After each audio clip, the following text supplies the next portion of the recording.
What kind of person smashes a family's livelihood with a smirk, then dares the world to hold her accountable? Karen Mitchell stood outside La Taqueria, her shadow looming over the flickering neon sign that read, "Authentic Mexican Eats."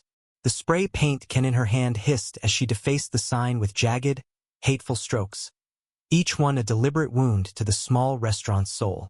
The air smelled of tacos and desperation, the street quiet except for the faint sizzle of the kitchen inside. Karen, with her pinched lips and cold eyes, didn't care. She'd stormed out of La Taqueria 10 minutes earlier and raged over a $2 upcharge for extra guacamole, screaming about rip-offs and foreigners. Now she was leaving her mark, and it wasn't just paint. The restaurant's owner, Miguel Alvarez, caught her in the act. He'd been wiping down tables, his hands calloused from years of grinding to keep his family's dream alive. La Taqueria wasn't just a business. It was his parents' legacy, a slice of Oaxaca in the heart of this grimy city. Miguel's heart sank as he saw the red paint dripping like blood across the sign his father had hung with pride 20 years ago. "What are you doing?" he shouted, bursting through the door, his voice cracking with fury and disbelief. Karen didn't flinch. She turned, her face twisted into a sneer, and tossed the can onto the pavement. "This place is a scam," she spat. "You don't belong here." Miguel's fists clenched, but he didn't move. He knew her type: entitled, loud, untouchable, or so she thought. Inside, his 17-year-old waitress, Sophia, peered through the window, her phone trembling in her hand as she recorded the scene. Karen's words stung, not just for their venom but because they echoed the whispers Miguel had fought his whole life, whispers that said he and his family didn't belong. He'd built La Taqueria from nothing, pouring every dime into it, every hope. And now this woman, this stranger, thought she could tear it down with a can of paint and a few cruel words. Sophia's video captured it all. Karen's smug defiance, the paint dripping like tears, Miguel's shaking shoulders. By morning, the clip was everywhere: local news, even a blurry repost on a neighborhood Facebook group.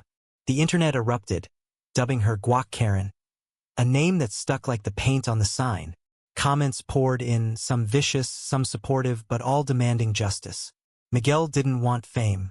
He wanted his sign fixed, his family's honor restored. He called his cousin, a lawyer named Elena, who didn't hesitate. "We're suing her," Elena said, her voice sharp as a blade. "Vandalism, defamation, emotional distress. She's not walking away from this." Karen, meanwhile, was basking in her moment. She posted on X, doubling down, "La Taqueria's a rip-off. I did the neighborhood a favor."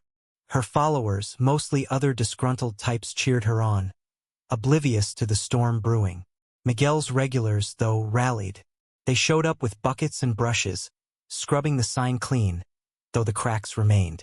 Sophia, still shaken, organized a GoFundMe to replace the sign, her quiet courage shining through. The campaign raised $5,000 in a day, proof the community had Miguel's back. But Karen wasn't done. She showed up at La Taqueria again, this time with a megaphone, shouting about her rights and free speech. The crowd outside grew, some filming, some yelling back. Miguel stood at the door, his jaw tight, refusing to let her inside. Then came the twist no one saw coming. Sophia, scrolling through Karen's X profile late one night, found an old post, a photo of Karen at a charity gala, smiling next to none other than Miguel's estranged uncle, Carlos. Carlos had once co-owned La Taqueria but sold his share after a bitter falling out with Miguel's father.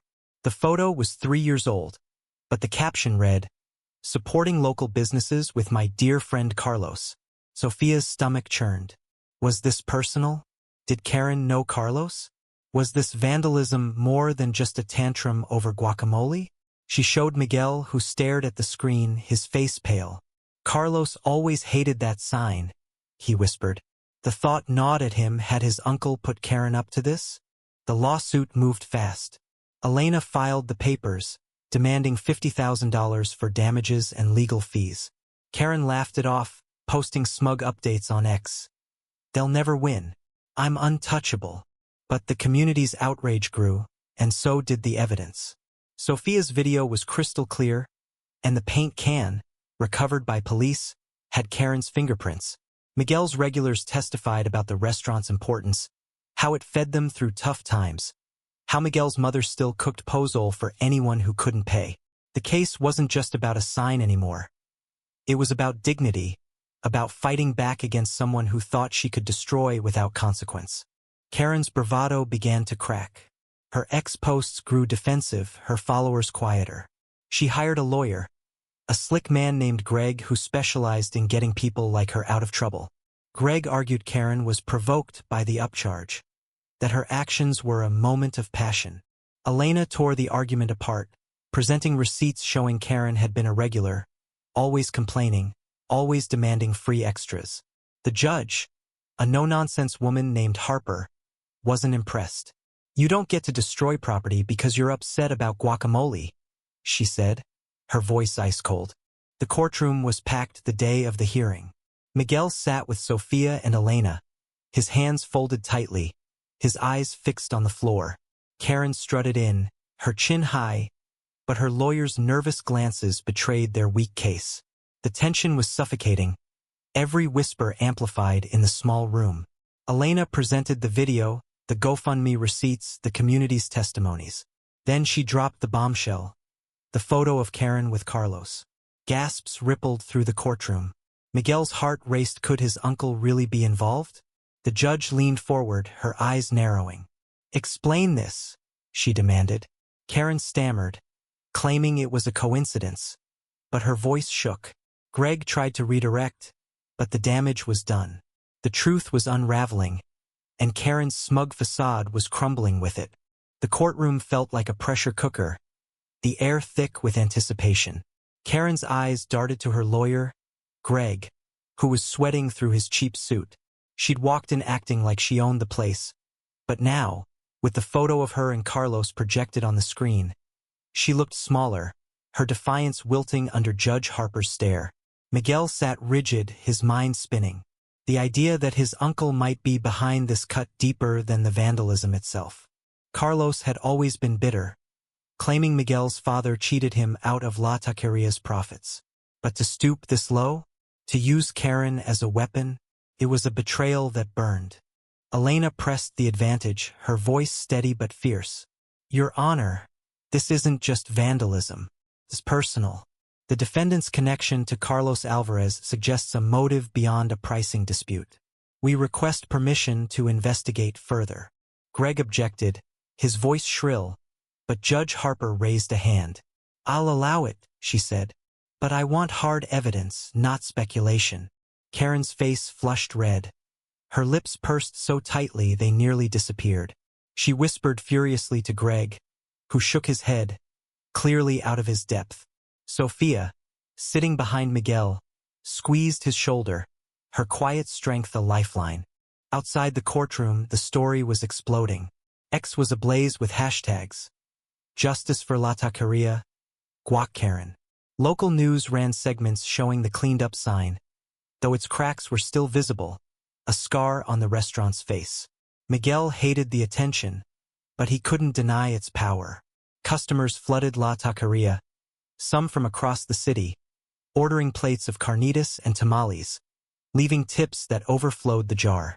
Sophia posted updates on the GoFundMe, thanking strangers whose donations pushed the total to $10,000. But the victory felt hollow to Miguel. If Carlos was involved, this wasn't just about Karen. It was family tearing at family, old wounds ripped open. Elena dug deeper, tracking down Carlos. He lived in a rundown apartment across town, a far cry from the man who'd once co-owned La Taqueria. When Elena confronted him, he denied everything, his voice gruff, his eyes avoiding hers. "I don't know that woman," he insisted, but his hands shook as he lit a cigarette. Elena wasn't convinced. She found text messages on Karen's phone subpoenaed after a tense legal battle showing vague references to teaching them a lesson and a mention of Carlos. It wasn't a smoking gun, but it was enough to keep the judge's interest.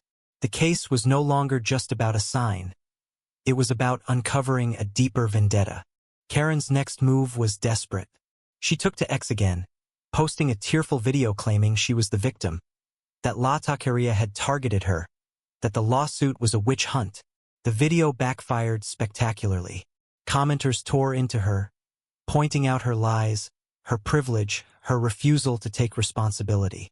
Even her own followers began to turn, some deleting their supportive replies. Karen's world was shrinking, her arrogance no longer a shield. She stopped showing up at La Taqueria, but her absence didn't ease the tension. Miguel felt it every day, the weight of the lawsuit, the fear that Carlos's shadow loomed larger than he'd ever imagined. The courtroom showdown came on a rainy Tuesday, the kind of day where the sky itself seemed to hold its breath. Karen took the stand, her voice quivering with rehearsed emotion.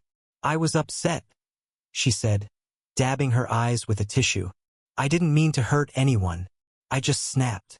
Greg nodded encouragingly, but Elena was relentless. She grilled Karen on the texts, the photo, her history of complaints. "You targeted La Taqueria repeatedly," Elena said, her tone cutting. "Why? What did you gain?" Karen's answers were evasive, her tears less convincing with every question. The judge's pen scratched furiously, her face unreadable.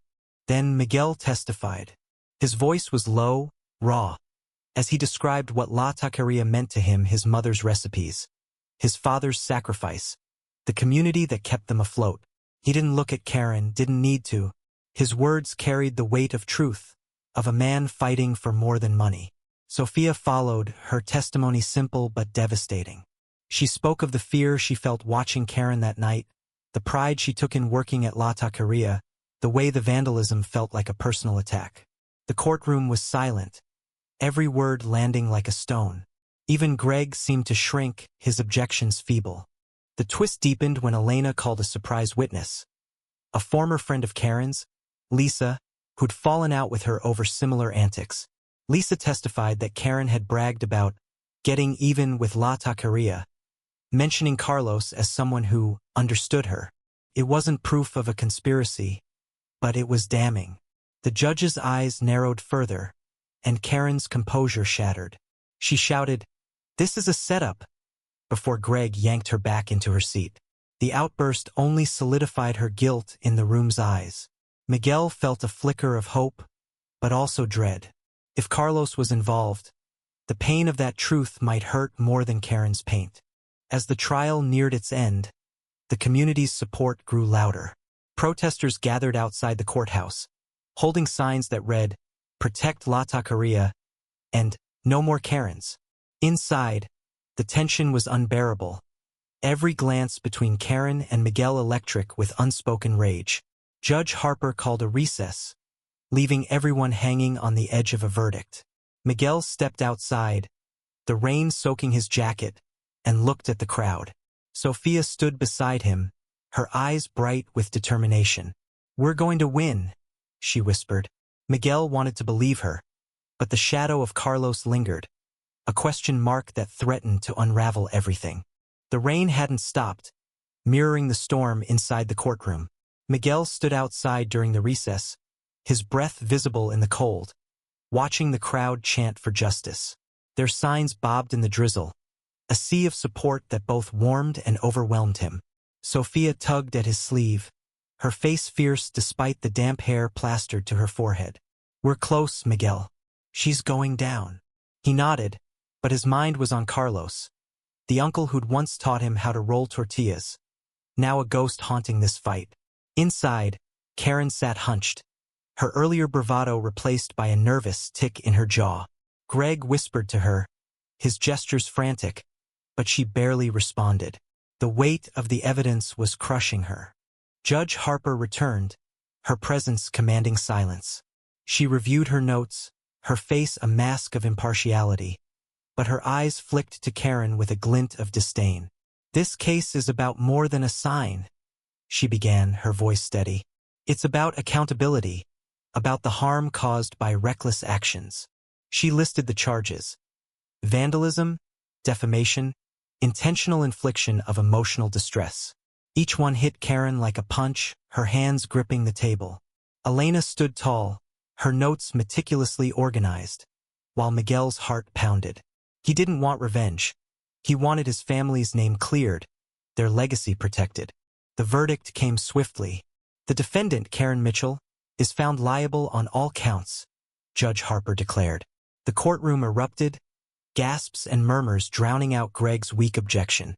Damages were set at $45,000, covering the sign, lost business, and legal fees. Karen's face went white, her mouth open but silent. The judge wasn't done. Ms. Mitchell, your actions were not a moment of passion. They were deliberate, malicious, and harmful. You will also complete 100 hours of community service, to be served at a local nonprofit supporting immigrant businesses. The gavel fell, final as a slammed door. Miguel exhaled, the tension draining from his shoulders. Sophia hugged him, tears mixing with the rain on her cheeks. Elena gave a small, triumphant smile, but her work wasn't over. The question of Carlos lingered, unresolved. Post-trial, Elena pushed for a deeper investigation, but Carlos vanished, leaving his apartment empty and no forwarding address. The texts between him and Karen were suggestive but not conclusive, leaving a bitter aftertaste. Miguel would never know if his uncle orchestrated the attack, but the possibility scarred him. Family wasn't supposed to hurt like this. Karen's fall was public and brutal. The verdict trended on X with Guac Karen memes flooding feeds. Her X account went private, then disappeared. Her Joba mid-level management gig at a chain store fired her after the bad press. Friends distanced themselves, unwilling to be tainted by her toxicity. The community service order was the final blow. Karen, once so proud, was seen scrubbing graffiti off a community center, her face a mask of humiliation. La Taqueria, meanwhile, thrived. The new sign, funded by the GoFundMe, glowed brighter than ever, its neon letters a beacon of resilience. Customers packed the tables, and Miguel's mother, tearful but proud, cooked extra batches of pozole for the crowds. The twist about Carlos never fully unraveled, but it taught Miguel something profound. Pain could come from anywhere, strangers like Karen, or family like Carlos, but so could strength. Sophia, barely out of high school, became his rock, her courage in filming that video sparking the chain of events that brought Karen down. The community, once just customers, became family too. Their support a reminder that La Taqueria was more than a restaurant. It was a symbol of survival, of people who refused to be erased. Months later, Miguel stood outside La Taqueria, the new sign casting a warm glow over the street. The cracks in the old one were gone, but the memory lingered, a reminder of what they'd overcome. Sophia was inside, training a new waitress, her laughter carrying through the open door. Elena stopped by, her briefcase swapped for a plate of enchiladas, joking about taking on the next Karen. The lawsuit money had fixed the sign and more, allowing Miguel to start a scholarship fund for kids like Sophia, who deserved a shot at their dreams. Karen's name faded from the headlines, but her story didn't. It became a cautionary tale, whispered in the neighborhood, posted on X, taught in community meetings about standing up to hate. Miguel didn't gloat. He didn't need to. La Taqueria was busier than ever, its tables filled with faces old and new, all drawn by the food, the story, the fight. He thought of his father, who'd hung the original sign with such pride, and felt him there, in the sizzle of the grill, the warmth of the neon. The pain of Carlos's possible betrayal stung, but it couldn't dim the light of what they'd built. As Miguel locked up that night, he looked at the sign one last time. It wasn't just a sign anymore. It was proof that even when someone tried to break you, you could rebuild stronger, brighter, unbroken. He smiled, a quiet vow to keep fighting, to keep cooking, to keep his family's legacy alive. The street was quiet, the rain long gone, and La Taqueria stood tall, a beacon for anyone who dared to dream in the face of hate.